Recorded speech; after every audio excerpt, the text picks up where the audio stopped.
안녕하십니까? 먼저 제 소개를 드리자면 저는 서울에 사는 30대 남자입니다. 지금은 극복한 조금 우울한 이야기를 해보려고 합니다. 제 이야기를 들어주셔서 미리 감사드립니다. 제 고향은 창원입니다. 어릴 때 같이 살던 가족은 어머니, 아버지, 남동생, 그리고 고모가 있었습니다. 저희 아버지가 창원에서 가구점을 크게 운영하셨었는데 돈을 잘 버셨습니다. 그래서 저희 집이 좀 부유했습니다. 단독주택 살았었는데 집도 엄청 컸고 그 당시에 값비싼 가전제품들도 많았습니다. 저도 어릴 때부터 영화 과외받고 갖고 싶은 장난감도 다 가지면서 굉장히 풍족한 유년 시절을 보냈었죠. 그런데 저희 아버지가 돈이 많은 건 좋았지만 그것 빼면 좋은 점이 없는 사람이었습니다. 엄청 무서웠거든요. 가부장적이기도 해서 집에서는 아버지 말이 곧 법이었습니다. 그건 저뿐만 아니라 저랑 동생, 어머니에게까지 해당되는 거였죠. 아버지는 특히 어머니에게 엄청 못되게 굴었습니다. 그래서 더 아버지가 싫었습니다. 몇 가지 예를 들어보자면 일단 아버지는 밥상에 고기랑 국이 없으면 식사를 안 했습니다. 저 초등학생 때 어머니가 깜빡하고 찌개 끓이신 거 상에 안 올리신 적이 있었는데 아버지가 어머니 쪽으로 숟가락 던졌습니다. 하마터면 어머니가 맞을 뻔했고 저랑 동생은 깜짝 놀라서 얼어있는데 아버지는 아랑곳하지 않고 어머니한테 욕을 하더라고요. 제정신이냐면서 밖에서 돈 벌어오는 서방 밥도 제대로 안 차려주냐고 했습니다. 고모는 아무 일 없는 것처럼 밥만 먹었고요. 그리고 또 이건 제가 중학생 때 있었던 일입니다. 어머니가 약속이 있으셨던 날이었어요. 어머니가 여동생이신 이모가 계셨는데 이모도 경상도에 사셔서 가끔 두 분이서 만나셨거든요. 그때 오랜만에 이모랑 좋은 곳 가서 밥 먹고 쇼핑도 하신다고 엄청 들떠 계셨습니다. 그날 어머니가 잘 하지 않던 화장도 하시고 예쁜 치마 입고 나가셨습니다. 그 약속이 있다는 건 아버지도 알고 있었고요. 어머니가 저녁밥 다 차려놓고 가셨었거든요. 그냥 데워 먹기만 하면 되는 거였고 제가 다 데워서 상 차렸었는데 아버지가 계속 투덜대더라고요. 이 여자가 남편 밥상도 안 차리고 싸돌아다녀. 아버지 밥 다 됐는데요. 엄마가 다 해놓고 가셨어요. 제가 다 차렸으니까 와서 드시기만 하면 돼요. 조용히 해. 어디 어른이 말하는데 끼어들어. 괜히 저한테 성질을 내더라고요. 밥 먹으면서도 계속 어머니 흉만 보고요. 화가 났습니다. 아버지는 허구한 날 친구들하고 술 먹는다 어쩐다 하면서 새벽에 들어오면서 어머니 나간 지 몇 시간 됐다고 화내는 게 이해할 수가 없었죠.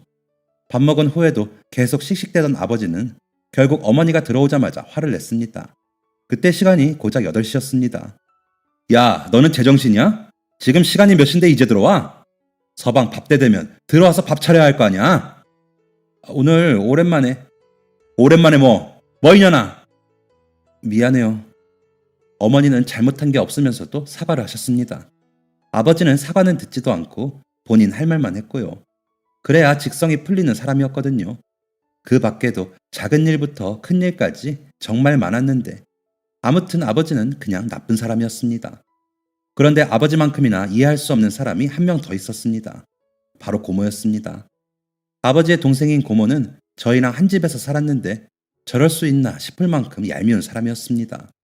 고모는 옷가게를 운영했습니다. 그런데 가게 일을 하는 건지 안 하는 건지 일하기 싫은 날은 그냥 안 나가는 것 같더라고요. 일주일에 반절 이상은 집에 있었습니다. 그렇다고 집에서 뭘 하는 것도 아니었습니다. 그냥 맨날 빈둥거리면서 TV 보고 가끔 나가서 술 먹고 오고 하더라고요. 집안일도 하나도 안 했습니다. 오히려 저희 어머니를 부려먹는 쪽이었죠. 맨날 언니 하면서 이거 해달라 저거 해달라 시키기만 했습니다. 그럼 또 착한 저희 어머니는 다 했죠. 언제 한 번은 식사 중이었는데 어머니께서 조심스레 아버지한테 이런 말을 했습니다. 저 옆집 엄마한테 들어보니까 집안 도우미 아주머니가 생각보다 저렴하더라고요. 종일은 아니어도 하루 몇 시간만 좀 알아봐도 될까요? 뭐? 이 여편네가 지금 뭐라는 거야? 서방 입에 들어가는 밥을 남이 차려주는 걸 먹으라는 거야? 아니면 청소랑 빨래라도. 이게 진짜. 아버지가 젓가락을 세게 내려놓았습니다. 그때 얄미운 고모가 콧소리를 내면서 끼어들었습니다. 언니 진짜 재밌다. 청소하라고 청소기 사주고 빨래하라고 세탁기 사줬는데 아줌마가 필요해요? 언니가 사지 멀쩡하고 집에만 있는데 왜 아줌마를 써요? 돈이 남아도 나? 언니가 오빠랑 나처럼 나가서 일을 하는 것도 아니고. 그치 오빠? 고모의 말에 아버지가 맞는 말이라면서 고개를 끄덕였습니다. 그 이후로 어머니는 다시는 도우미 아줌마 얘기를 꺼내지 않으셨습니다. 혼자서 마당 관리 다 하시고 5인분 양의 하루 세끼와 빨래를 다 하시고 방이 6개인 2층짜리 집을 혼자 청소하셨습니다. 아버지가 유난히 자기 동생인 고모한테는 화 한 번 안 내고 뭐든 만사 오케이 하셔서 고모가 더 얄밉게 느껴졌습니다. 그러면서 저를 예뻐하는 게 이상하면서도 마음에 안 들더라고요. 태훈아, 학교 끝나고 오는 거야? 네. 아이스크림 먹고 싶지 않아? 같이 사러 갈래? 아니요, 안 먹고 싶은데요. 태훈이 너무 까칠한 거 아니야? 같이 가자. 이렇게 실랑이를 하고 있으면 아버지가 같이 다녀오라고 하더라고요. 귀찮았습니다. 저는 고모가 싫은데 고모는 저를 예뻐하는 게 불편했습니다. 그렇다고 제 동생까지 예뻐하진 않았거든요. 동생은 안중에 있지도 않은지 말 한마디 걸지 않았고 저한테만 귀찮게 굴었습니다. 왜 그랬는지 나중에 모든 이유를 알게 되었죠. 저희 가족의 끔찍한 비밀을 알게 된 날은 제가 막 20살이 되었을 때였습니다. 제가 서울에 있는 대학에 합격을 해서 기숙사 들어가기만을 기다리고 있었죠. 그때 이모 집 도배를 새로 하셔야 한다고 며칠 저희 집에 계셨습니다. 어머니는 좋아했고 아버지랑 고모는 당연히 싫어했죠. 저는 그저 그랬습니다. 이모는 착하셨지만 왠지 모르게 저를 안 좋아하는 것 같다는 느낌을 받았었거든요. 아무튼 이모가 집에 오신 지 하루가 지난 밤이었습니다. 어머니가 저녁 드신 것 정리를 마치시고 이모와 식탁에 마주 앉으셨습니다. 두 분이서 한창 기분 좋게 대화를 나누고 계시는데 아버지가 눈치를 주더라고요. 나 이제 잘 건데 조용히 좀 하지. 말을 마친 아버지가 문을 쾅 닫고 방으로 들어가더라고요. 어머니랑 이모가 2층으로 자리를 옮기려는데 얄미운 고모가 한마디를 더 거들었습니다. 밤낮으로 제잘제잘. 아유, 시끄러워 죽겠어. 어머니는 대꾸 없이 올라가셨고 이모는 고모를 한번 째려보고 올라가셨습니다. 거실에서 TV를 보던 저는 어머니랑 이모 과일이나 좀 챙겨드릴까 하고 손수 과일을 깎았습니다. 이 집을 떠난다고 하니 좋았지만 제가 떠난 후에도 계속 핍박을 받을 어머니가 내심 신경이 쓰였거든요. 그래서 제가 집에 있는 동안만이라도 챙겨드리자 싶어서 안 하던 짓을 한 거죠. 사과 깎고 포도 꺼내서 2층으로 올라갔습니다. 저녀는 언제 봐도 성질머리가 더럽다니까. 이모가 고모 형을 보는 것 같았습니다. 어머니랑 이모도 고모를 싫어하는구나. 흉도 보는구나. 신기하기도 하고 무슨 얘기가 나올까 재밌을 것 같아서 저는 방문 앞에 서서 귀를 쫑긋 세웠습니다. 너는 무슨 말을 그렇게 해? 아휴, 언니 너무 착해. 아니다. 이건 착한 게 아니라 미련한 거다. 이 미련 곰탱아. 어머, 미련 곰탱이라니 너무하네. 미련 곰탱이가 아니고서야 첩자식을 키우겠어? 첩자식이라니? 어머니가 첩자식을 키운다고? 첩은 누구고 그 자식은 누구지? 궁금했습니다. 어머니가 쓴웃음을 지었고 이모는 계속 말을 이어갔습니다. 전현 저거 옷가게니 뭐니 하는 것도 다 형부 돈이잖아. 벌어오는 건 있어? 집에 돈 한 푼 안 가져다 주지? 돈을 벌긴 하는 거야. 형부 돈으로 월세만 축 내는 거 아니냐고. 모르겠다 나도. 일은 안 나가는 날이 더 많고 용돈도 받아 쓰는 것 같던데. 뭐? 형부한테 용돈까지? 그뿐이겠어. 둘이 맨날 비싼 레스토랑 가고 비싼 옷들도 잘만 사주는 것 같던데.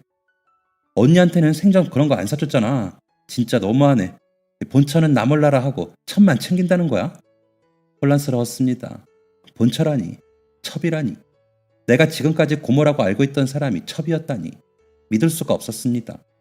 하지만 진짜 믿기 힘든 건 지금부터였습니다. 나는 태훈이가 아무것도 모르고 아무 잘못 없는 거 알지만 그래도 그냥 싫어. 첩자식인데 좋게 보일 리가 있겠어? 너무 그러지 마. 태훈이가 뭘 알겠어. 언니는 진짜 바보야. 세상에 어떤 바보가 첩자식을 제 자식으로 속이고 키워? 그년 그거 태훈이 기저귀 한번 갈아준 적 없지? 낳았다고 다 부모인 줄 아나? 그래도 친해지려 노력은 하더라. 태훈이가 마음을 안 열어서 그렇지. 태훈이도 다 아는 거야. 그년이 나쁜 년이라는 거. 그런데 태훈이한테 평생 말 안 하게? 그게 감춰진다고 감춰질까? 지금껏 감췄는데 못 감출 게 어딨어. 진짜 내 새끼는 아니지만 그래도 태훈이랑 태준이랑 똑같이 키웠어.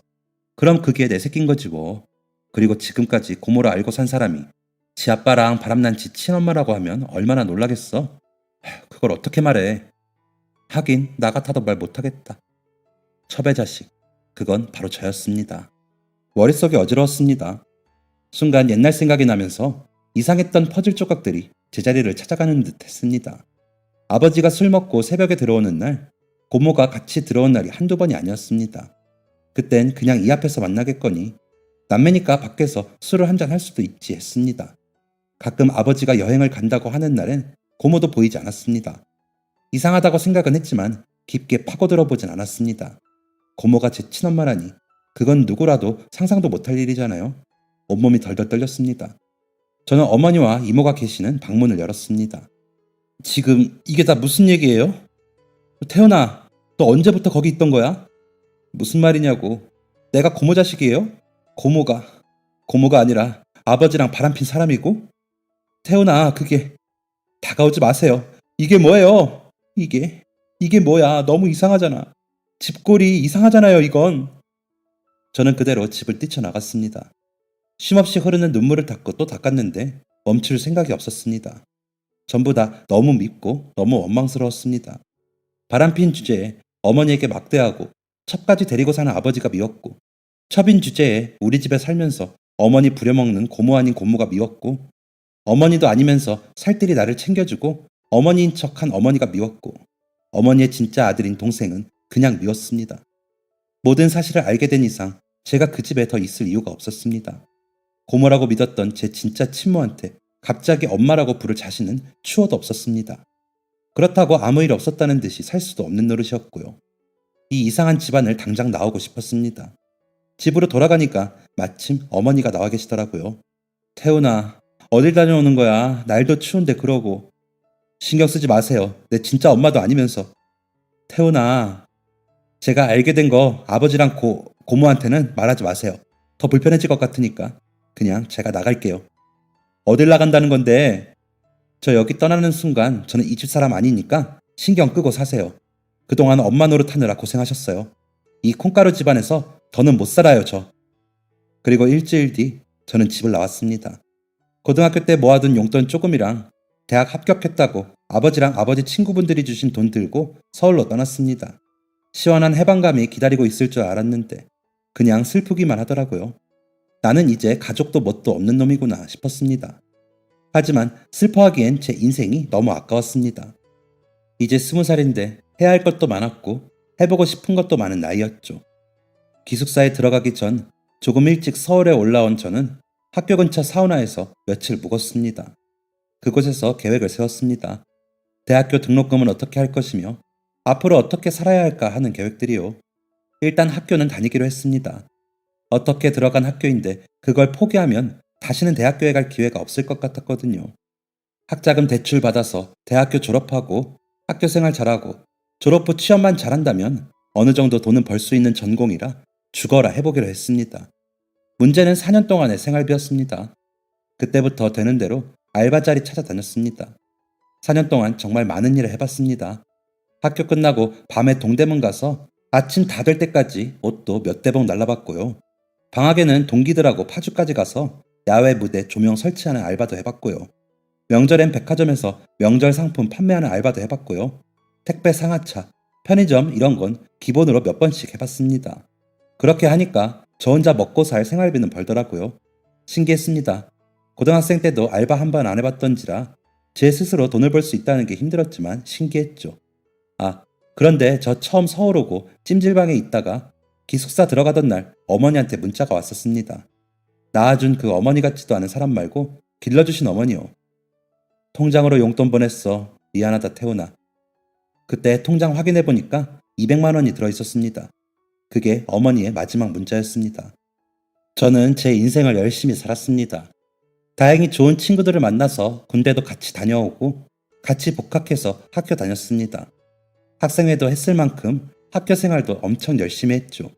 4학년 때는 남들은 부모님이 사주는 괜찮은 양복, 제 손으로 한 벌 사서 취업 준비했습니다. 그리고 원하던 기업 상반기 공채에 합격해서 졸업하고 바로 회사를 다닐 수 있었습니다. 야, 태훈아, 너 진짜 대단하다. 학교 다니면서 일까지 했는데 그렇게 어마어마한 회사에 합격까지 하고 우리 동기 중에 네가 제일 회사를 잘 갔어. 하, 고맙다 야. 간절하니까 되긴 되네. 그래서 부모님께는 말씀드렸고 동기 중에 가장 친한 친구 한 명이 제 사정을 알고 있었거든요. 학교 다니면서도 가끔씩 부모님은 안 보고 싶냐, 그래도 한번 배워야 하는 거 아니냐 걱정을 해주던 친구였습니다. 뭘 말씀드려. 나 어떻게 사는지 관심도 없는 분들인데. 자식인데 설마 관심이 없으시겠냐? 나 학교 들어올 때 한 문자를 마지막으로 6년 동안 한 번도 연락 안 한 사람들이야. 그런데 관심? 됐다 그래라. 야, 좋은 날 분위기 망치지 말고 그냥 술이나 먹자. 친구가 그런 말을 할 때마다 이따금씩 저를 길러주신 어머니 생각이 나기도 했습니다.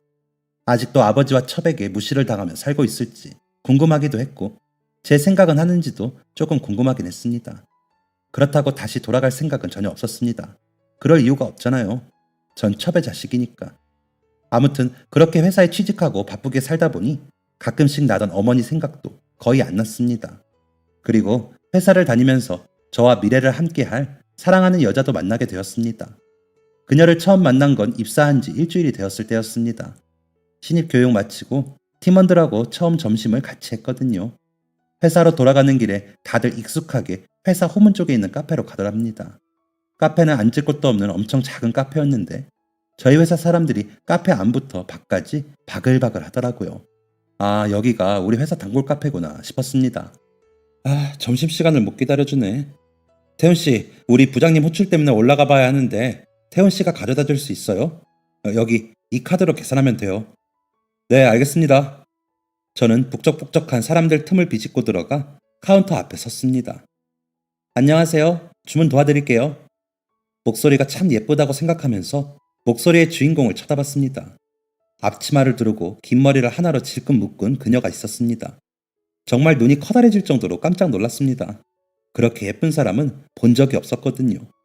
화장기 없는 순수한 하얀 얼굴이 정말 예뻤습니다.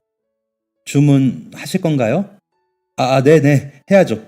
아이스 아메리카노 4잔이랑 아이스 카페라떼 2잔 주세요. 그녀는 빠른 손놀림으로 주문을 받았고 제게 카드와 영수증을 건네주자마자 휙 돌아 커피를 만들기 시작했습니다. 손님은 그렇게 많은데 직원은 그녀와 다른 여자 한 명이 전부였습니다. 그녀가 열심히 커피를 만드는 모습에 또 한 번 반할 수밖에 없었습니다. 언제부턴가 열심히 사는 사람이 참 멋져 보이더라고요. 여자건 남자건 상관없이요. 자기 일에 열중할 때 사람은 가장 빛이 나는 것 같았습니다. 그 순간 그녀가 그랬고요. 그녀가 빠르게 만든 6잔의 커피를 제게 주었을 때 하마터면 너무 예쁘시다고 고백을 할 뻔했습니다. 하지만 제가 그렇게 대범한 사람은 아니거든요. 예쁘다는 말은커녕 전화번호 물어볼 용기도 없었죠. 저는 사랑 앞에서 대범한 쪽보다는 진득한 편이었습니다. 매일매일 그 카페에 갔고 조금씩 그녀와 가까워지기로 결심했죠. 하지만 카페가 좀 바빠야지. 점심시간 1시간 동안 그녀는 쉼없이 일해야 했습니다. 퇴근 시간도 마찬가지였습니다. 점심시간만큼은 아니었지만 야근을 준비하는 사람들이 커피 한 잔씩 마시려고 많이 이용하더라고요. 이렇게 맨날 커피만 사 먹다가는 그냥 카페인 중독자로 생각하겠다 싶어서 용기를 내보기로 했습니다. 그나마 한가한 퇴근 시간을 공략했습니다. 오늘도 엄청 바쁘시네요. 아, 네, 늘 바빠요. 바빠서 좋죠 뭐. 그 카페는 몇 시에 문 닫나요? 9시까지 해요. 뭐 필요한 거 있으세요? 네? 아니요. 네? 그러니까 저기 끝나고 저랑 밥 먹을래요? 27년 인생에서 가장 용기를 낸 순간이었습니다. 심장이 쿵쾅쿵쾅 난리를 쳤습니다. 그녀는 잠깐 고민하더니 알겠다고 하더라고요.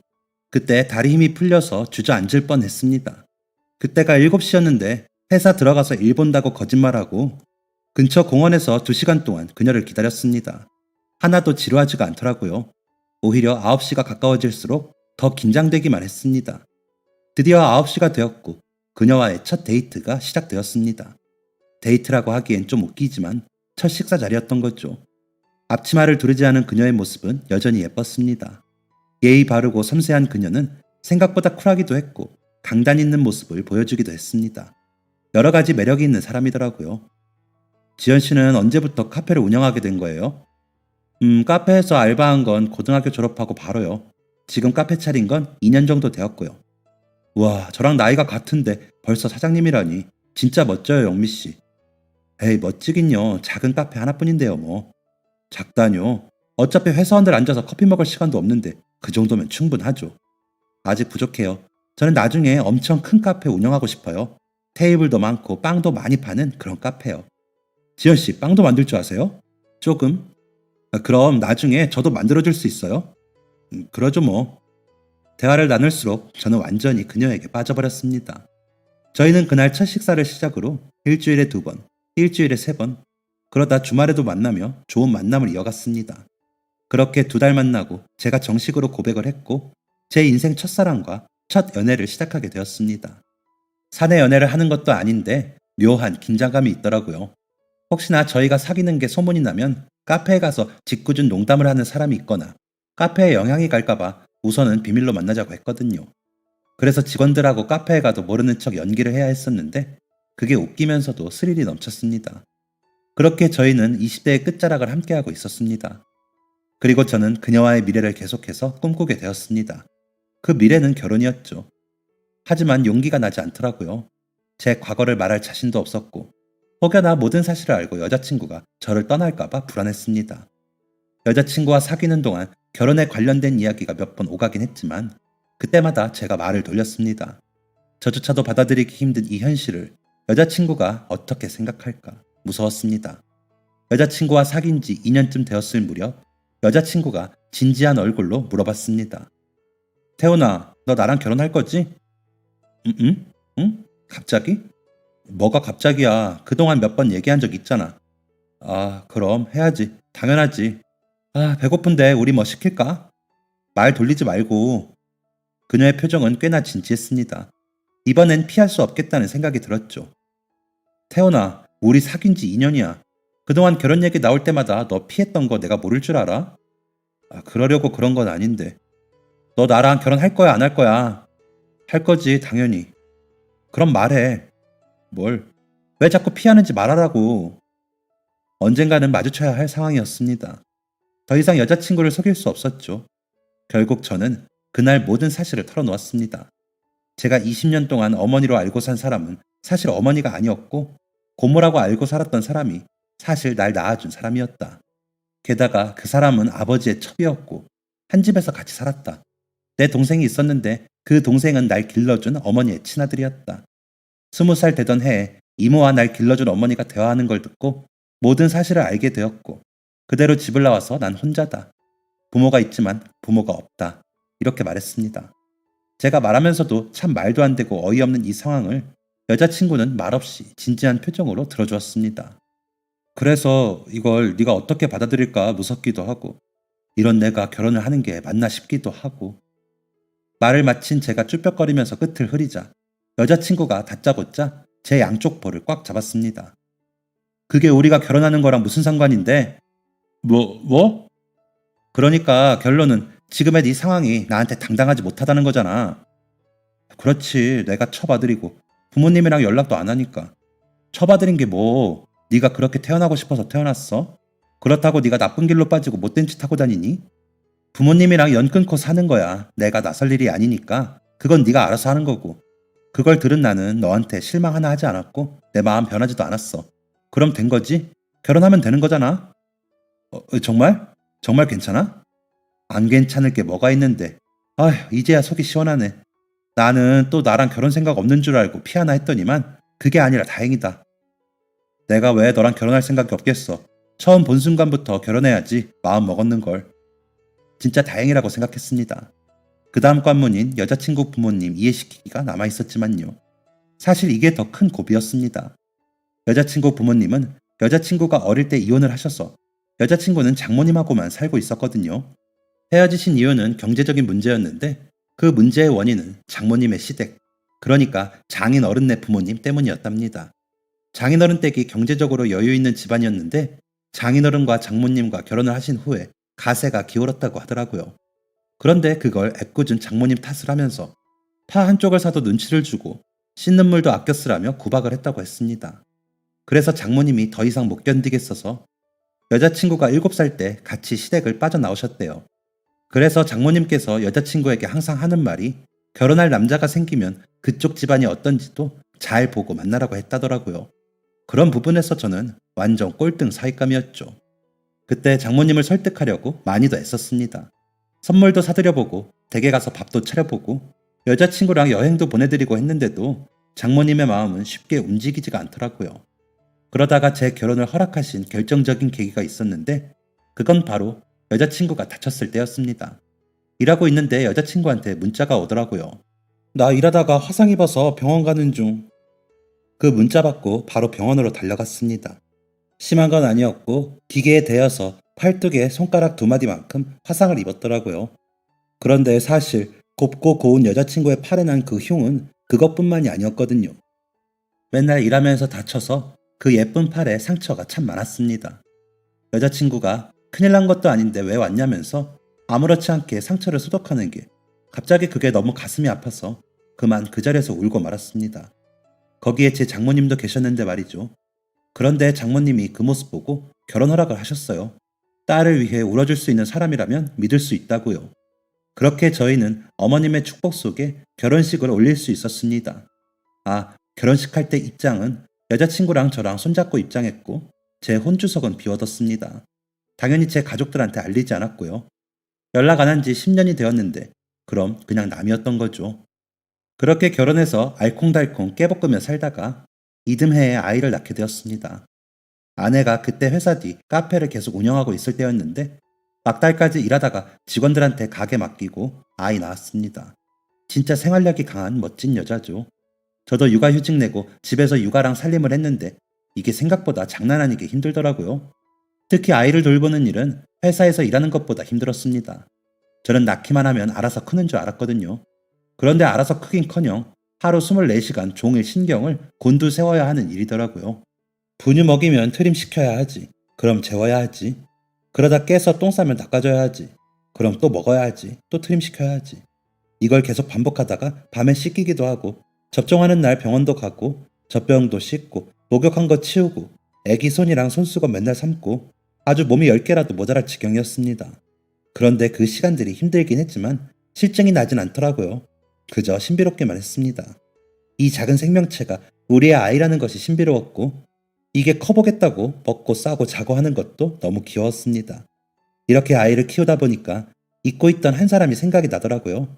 바로 저를 길러주신 어머니였습니다. 제가 모든 사실을 알게 된 날 이모의 얘기를 들었을 때 저를 낳아준 사람은 제 기저귀 한 번을 갈아준 적이 없었다고 했습니다.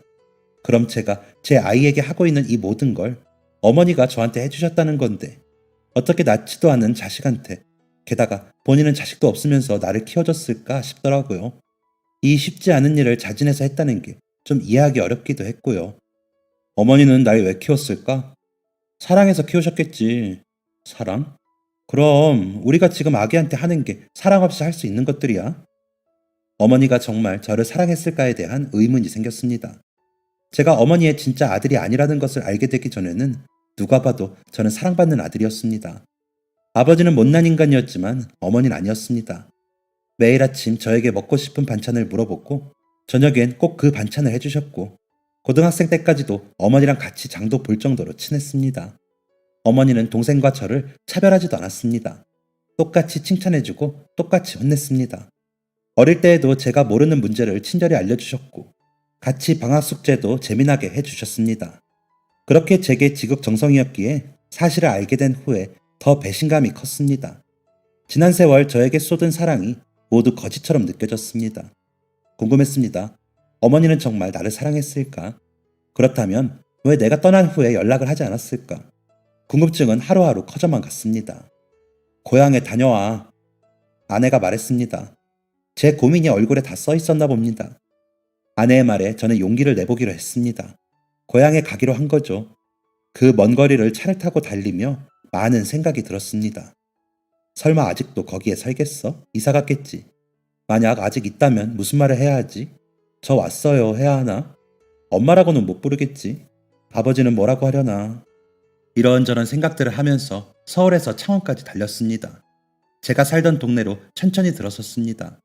10여 년 만에 온 동네인데도 익숙했습니다. 저는 골목에 차를 세우고 내려서 집까지 걸어갔습니다. 익숙한 건물도 있었고 낯선 빌라나 원룸 건물도 있었습니다. 저 멀리 제가 살던 집이 보이자 두근거리기 시작했습니다. 그게 뭐라고 괜히 긴장이 되었습니다. 드디어 집 앞에 다다랐을 땐 뭔가 이상했습니다. 분위기가 묘하게 달라져 있더라고요. 그 커다란 대문도 30년은 지난 것처럼 녹슬어 있었고 초인종도 낡고 때가 묻어 있었습니다. 역시 이사를 갔구나 싶었습니다. 그렇지 않고서야 이 정도로 관리가 안 되어 있을 리가 없었으니까요. 대문이 살짝 열려 있더라고요. 조심스럽게 문을 열어봤습니다. 마당엔 잡초가 무성했습니다. 집의 외관도 전보다 훨씬 낡아 있었습니다. 저는 혹시나 하는 마음에 현관문을 당겨봤습니다. 현관문은 잠겨 있더라고요. 귀를 가져다 댔는데 안에서 소리가 들리는 것 같았습니다. 똑똑 문을 두들겼어요. 그러니까 안에서 발소리가 점점 현관으로 가까워지더니 그동안 잊고 살았던 그 목소리가 들려왔습니다. 누구세요? 어머니였습니다. 저를 길러주신 어머니요. 어머니는 제가 대답도 하기 전에 문을 열었습니다. 눈이 마주친 저희는 몇 초간 그 자리에 굳어 있을 수밖에 없었습니다. 어머니는 전혀 예상치 못한 손님이 와서 당황한 듯 보였고, 저는 오랜만에 본 어머니의 모습이 너무 초라하고 낯설어서 당황했습니다. 어머니는 그새 많이 늙어 있었습니다. 늙은 것뿐만 아니라 행색도 잘 갖춰지지 않은 모습이었습니다. 제가 집에 있을 때만 해도 어머니는 집에서도 항상 단정한 차림에 머리도 깔끔하게 묶고 계셨었거든요. 그런데 오랜만에 본 어머니의 모습은 옷도 꼬질꼬질하고 아무렇게 자른 머리도 대충 풀어헤친 모습이었습니다. 무엇보다 가장 크게 달라진 점은 어머니가 다리를 절고 계신다는 점이었습니다. 어머니? 다시는 제 입에서 나올 줄 몰랐던 단어가 저도 모르게 튀어나왔습니다. 어머니는 붉어진 눈시울을 옷소매로 훔치며 들어오라 하셨습니다. 집안의 모습은 더욱 충격적이었습니다. 정리가 하나도 안 되어 있더라고요. 집안 여기저기에 옷가지들도 있고 벽엔 곰팡이가 생겼고 무슨 일이 있었던 건지 텅 빈 장식장에 가구들도 다 어디가 부서졌거나 굉장히 낡아 있었습니다. 곳곳에 거미줄도 보였습니다. 거의 폐가나 다름없더라고요. 집안은 조용했습니다. 안방에서만 작게 TV 소리가 나오고 있었죠. 저는 안방문을 살짝 열어보았습니다. 아버지가 있었습니다. 가만히 누운 게 자는 건가 싶어 TV를 끄려고 했습니다. 그냥 더. 주방에서 주스를 내오신 어머니가 말하더라고요. 저는 TV를 끄지 않고 소파에 가서 앉았습니다. 먼지 쌓인 소파에서 삐걱대는 소리가 났습니다. 아버지 주무시는 거 아니에요? 주무시지. 계속 주무셔. 10년째. 네? 집안이 비극으로 치닫게 된 건 제가 집을 나간 후부터였답니다. 제가 집을 나가고 반년이 채 안 되었을 무렵에 아버지 사업장에 불이 났대요. 가구점인데 불이 났답니다. 완전 망해버린 거죠. 모든 가구가 다 타고 인명피해까지 발생해서 아버지는 그냥 망하는 정도가 아니라 여기저기 돈까지 물어줘야 했답니다. 아버지는 정신을 못 차릴 정도로 혼란스러워 했답니다. 그런데 그 와중에 더 이상 여기서 얻어먹을 게 없다고 생각한 제 친모가 빨리 그 집을 벗어나려 한 거죠. 야반도주 했답니다. 그런데 그냥 가지 않았대요. 저희 집 장식장에 있던 값나가는 식기들이나 보석, 아버지가 보상금 다 주고 남은 전재산이었던 현금 뭉치까지 들고 나가버렸답니다. 아버지는 혈안이 돼서 이 미친년 찾겠다고 난리를 쳤대요. 그 여자가 운영하던 옷가게엔 당연히 오지도 않았고 그 여자가 옛날에 일하던 다방에 가서 사장한테 물어봐도 모른다고 했답니다. 이때 또 한 번 충격받았습니다. 제 친모가 다방 여자라는 건 몰랐으니까요. 아무튼 그렇게 땡전 한 푼 안 남게 된 어머니 아버지는 어떻게든 살아보려고 돈도 빌리고 일자리도 알아보고 했답니다. 아버지는 맨날 술만 부어댔대요. 저를 원망하고 첩을 원망하면서요. 제가 아니었으면 첩을 데리고 살지도 않았을 거라나 뭐라나 푸념하면서 술만 먹었대요. 그러다 비 오는 날 술에 취해 집에 오는 길에 넘어져서 뇌진탕이 왔답니다. 그때부터 쭉 누워만 있대요. 처음엔 몇 년 병원에 있다가 호전되었다 해서 퇴원했지만 그대로 누워만 있대요. 팔도 한쪽만 움직이고 상체는 겨우 일으켜 밥 다시 먹고 눕는 정도. 말도 잘 못하고 다리는 아예 못 쓴다고 하더라고요. 그 모습 본 동생이 더 이상 이 집에서 못 살겠다고 집 나가버렸답니다. 어머니 아버지를 버린 거죠. 어머니는 그때부터 혼자라도 벌어보겠다고 나가 일하시다가 다쳐서 다리까지 절게 되고 그런데도 아버지 수발을 들었답니다. 혹시나 욕창이라도 생길까봐 맨날 몸 닦이고 다리도 주무르고 팔도 주무르면서요. 그래서 너한테 연락을 못했어. 연락하면 뭐하니? 뭐 보여줄 거 있다고 들어오라고 하겠어. 네 아버지 아픈 거 너한테 맡기고 싶지도 않고. 미안하다 연락 못해서. 가슴이 저렸습니다. 어떻게 이럴 수가 있나 싶더라고요. 어떻게 한 사람 인생이 이토록 불행하고 구질구질하기만 할까요? 남의 자식 키우는 것도 모자라 첩이랑 한 집에서 살고 맨날 구박받고 그러다 남편 수발 들며 이렇게 초라하게 살다니요. 세상은 정말 불공평하다고 생각했습니다. 어머니, 저 하나만 물어볼게요. 저를 왜 키우셨어요? 네 아버지가 그 여자 데리고 오면서 같이 살라는데 진짜 죽고 싶었다.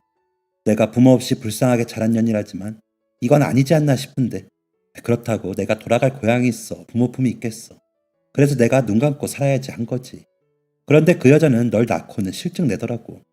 네 아버지야 뭐 지밖에 모르는 인간이고. 그 여자가 지 친구를 데려와서 갓난쟁이인 널 앞에 두고 널 버릴까 어쩔까 하면서 농담을 하는데 그 꼴은 못 봐주겠더라고. 그래서 내가 키운다고 했지. 내가 키울 테니까 당신은 엄마 노릇하려 하지 말고 조용히 살라고.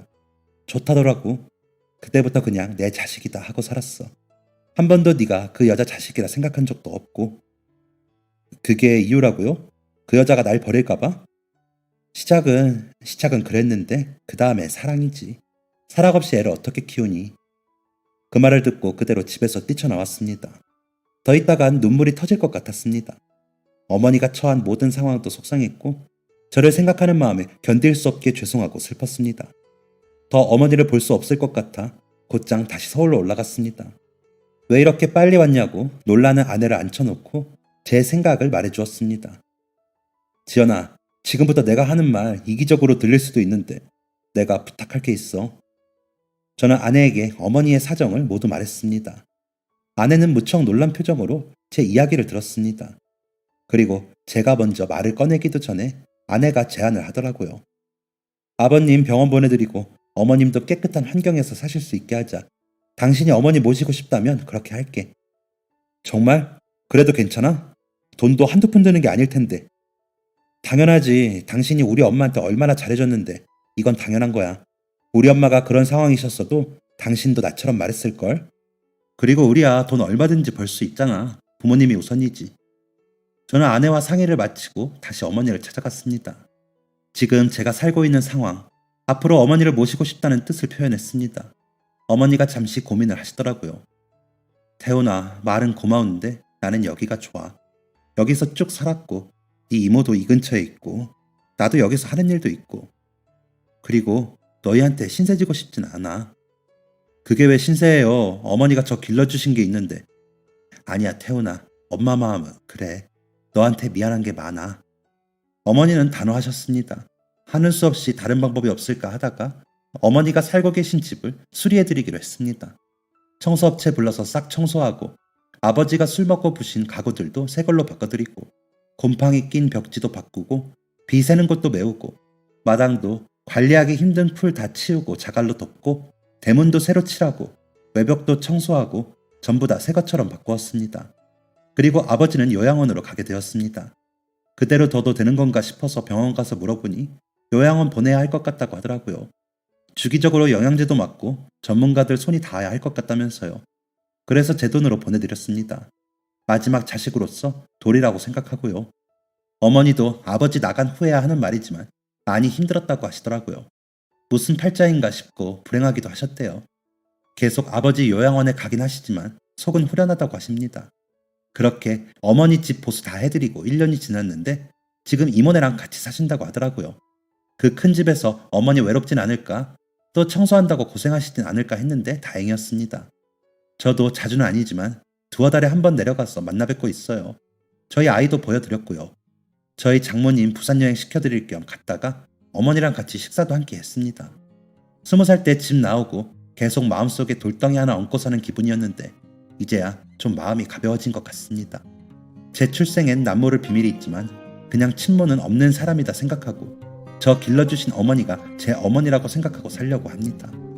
어머니가 저를 자식이라 여기는 것처럼요. 그래도 돌이켜보면 저는 그렇게 불행하지 않았던 것 같습니다. 어머니 사랑 듬뿍 받고 컸으니까요. 제가 어머니한테 받은 사랑 제 아이한테도 주며 멋진 아빠가 되겠습니다. 감사합니다. 지금까지 사연 들어주셔서 감사합니다. 사연이 재밌으셨다면 구독과 좋아요를 눌러주세요. 감사합니다. 안녕히 계세요.